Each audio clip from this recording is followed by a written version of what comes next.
Hi, how are you? Today we are going to discuss that what are the treatment methods available for the asthma. Here we have several treatment methods and several medications which can be used for the treatment of asthma. These are some medicines which are commonly available in the market and can be easily purchased. Uh, For example, here we have long-acting beta agonists, then we have oral and intravenous corticosteroids, then we have short-acting beta agonists, then biologics, then leukotriene modifiers, combination inhaler, inhaled corticosteroid, and anticholinergics and theophylline. These are some medications which can be easily used in the treatment of asthma. Here we are gonna discuss all these medications in detail one by one. First of all, we are gonna study that what are the methods to use the long-acting beta agonists. The beta agonists can be easily used when uh, long-acting beta agonists can easily used as a bronchodilator. As a bronchodilator, it opens the bronchi, the bronchioles, or you can say that airways. By opening the airways, it allows the patient to breathe more comfortably, more properly. There would be proper ventilation. So, such long-acting beta agonists are very common in use in nowadays. These beta agonists are easily available in the market and can be used as a treatment of the asthma. Then we have oral and intravenous corticosteroids. Now, what is the oral and intravenous corticosteroids are? The oral and uh, the oral and intravenous corticosteroids include many types of medications. These medications uh, are basically from the class of corticosteroids. These corticosteroids are highly used as bronchodilators, and as a bronchodilators, it helps the patient to breathe more normally and more properly.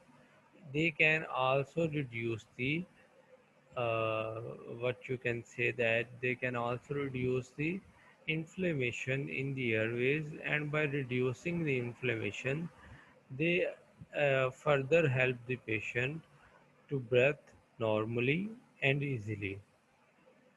So that was the corticosteroids class, which may be oral or may be intravenous, which means that depending upon the condition of the patient, these corticosteroids may be given orally by mouth or through the intravenous route.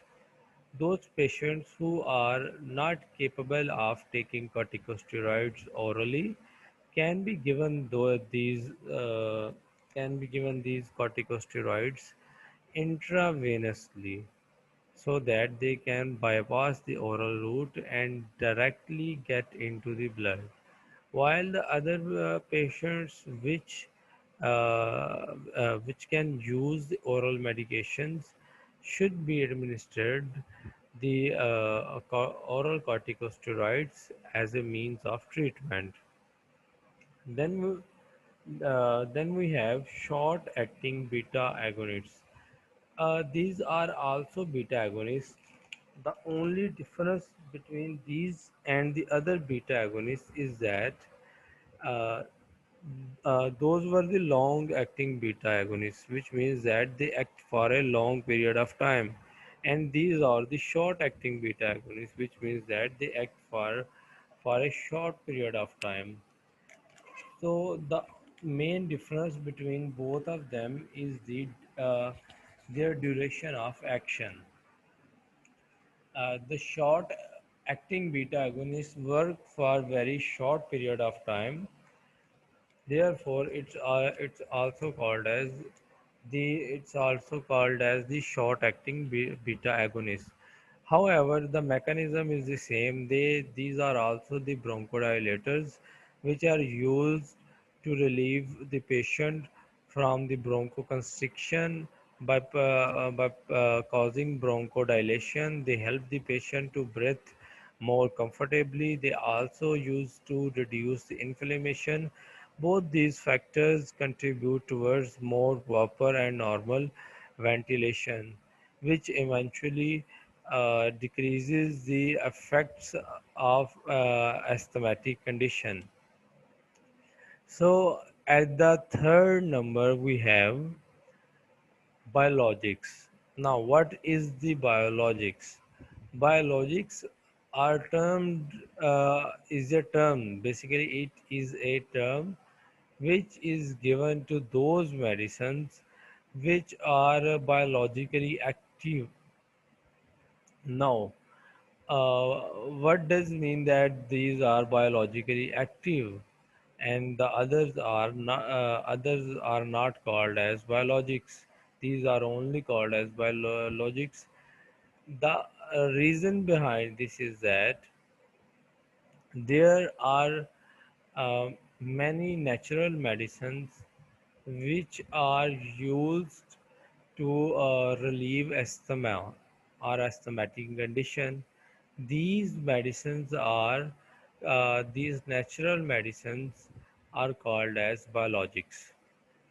Now, uh, one more point you should know about the biologics is that biologics are different from those of the medicines which we have studied earlier. Like uh, it is different. It is different from the short-acting and long-acting beta agonists, as well as it may uh, all it can also be different from that of the what we have studied earlier is that a long-acting beta agonist, short-acting beta agonist, and then there is a oral and intravenous corticosteroids. Biologics are clearly different from the above three categories. Then we have leukotriene modifiers. Now, what is the leukotriene modifiers? You need to know that the leukotriene modifiers are those chemicals which are used against inflammation. They are used to counter the effects of the inflammation. They reduce the inflammation at a very high degree, and uh, they produce some sort of relief for the asthmatic patient. These leukotrienes prevent the release of those chemicals uh, which are responsible for the inflammation. Like leukotrienes are responsible for causing the inflammation in the human body. These leukotriene modifiers block these chemicals from release into the bloodstream and causing an inflammation in the lungs and at the site of damage and infection. So by reducing the inflammation and by reducing the leukotrienes, the patient gets relief from the pain and uncomfortability due to which have been produced due to the inflammation, and the patient may be able to breathe more normally. Then at the next category we have combination. The next category we have here is the combination inhaler. Now, what is the combination inhaler? Uh, Combination inhaler is are those medicines which are used to be inhaled as a what you can say them that as a source to get relief, to get quick relief. Though these are those medicines which are used in combination and then they are inhaled together. That's why these are called as combination inhalers. In the combination inhalers, two or more medicines which can be used as the bronchodilators. They are mixed together and they are used at the same time for the same purpose, by which we can uh, relieve the patient from the pain and uncomfortability and the difficult breathing. So these are called as combination inhalers. Then there are some other types of medicines which can also be used as bronchodilator or to relieve the pain. These are called as inhaled corticosteroids. Then there is anticholinergics and theophylline. First of all, we are gonna see that what is the inhaled corticosteroids. What are the inhaled corticosteroids? There are these are also the corticosteroids. The only difference is that we take these corticosteroids by inhalation, like we take these corticosteroids directly into our lungs with the breath. When we breathe in, we also pump these corticosteroids into our airways, which eventually leads it to the alveoli and sacs and airways. And these corticosteroids there act as anti-inflammatory agents to counter the side effects of inflammation. These reduce the inflammation at a very high degree, and they also open the airways by causing the bronchodilation. Both of these factors are important in relieving the pain and the difficulty linked to the asthmatic condition. The asthmatic patient feels very comfortable with these effects, and then he goes through a proper medication therapy. Then we have anticholinergics. Anticholinergics are also those chemical agents which are which are used to open the airways. They are used to dilate the airways. So these are also called as bronchodilators. They open the airways by producing their effects, and the patient feels comfortable while breathing. There are several examples which can be concluded in the anticholinergics. These anticholinergics are easily available in the market.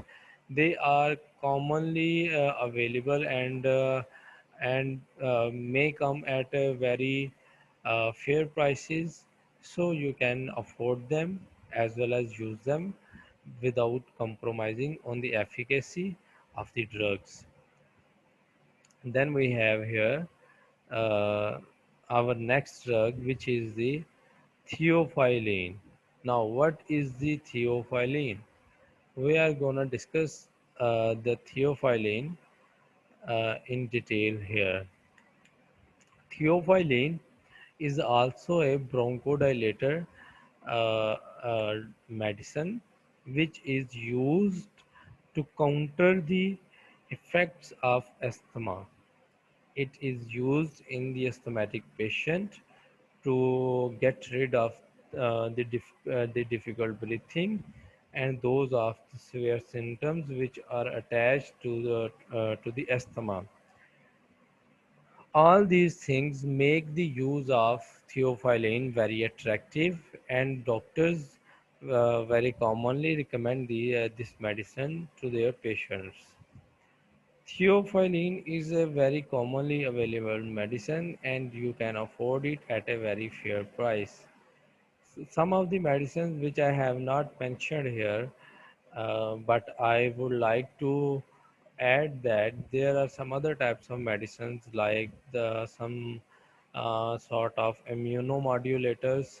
These immunomodulators actually work with our immune system and they suppress our immune system. By suppressing our immune system, they suppress those chemicals like leukotrienes and other chemicals which are responsible for producing inflammation as a response to the infection or damage at any site. So when uh, this the response of immune system is suppressed, there would be no further increase in the chemicals which are responsible for producing inflammation. And when there is no inflammation, the airways get open and a patient feels more comfortable to breathe in that condition. So all these medicines in this way somehow uh, play their role in relieving the uncomfortability and uh, pain and difficult breathing which is linked towards the asthma. I hope so you would have liked my video and you would probably uh, get benefit from all these information that I have told you today. These are the several medicines which are used in the treatment and management of asthma. You can choose any of these medicines depending upon your condition and your medical history. All of the medicines could not be used spontaneously, and all of the medicines are not suitable for any patient. These all medicines uh, uh, made, or these all medicines are produced depending upon the different conditions and complications of the individual patient. So all these medicines should be used with precaution and with the advice of your doctor. One should not use these medications uh, uh, upon self decision, but it should be decided on the recommendations from a certified doctor. Thank you. I hope so you would have liked my video. Please like, share and comment my video. Also subscribe my channel. It would be a great favor from you. Thank you.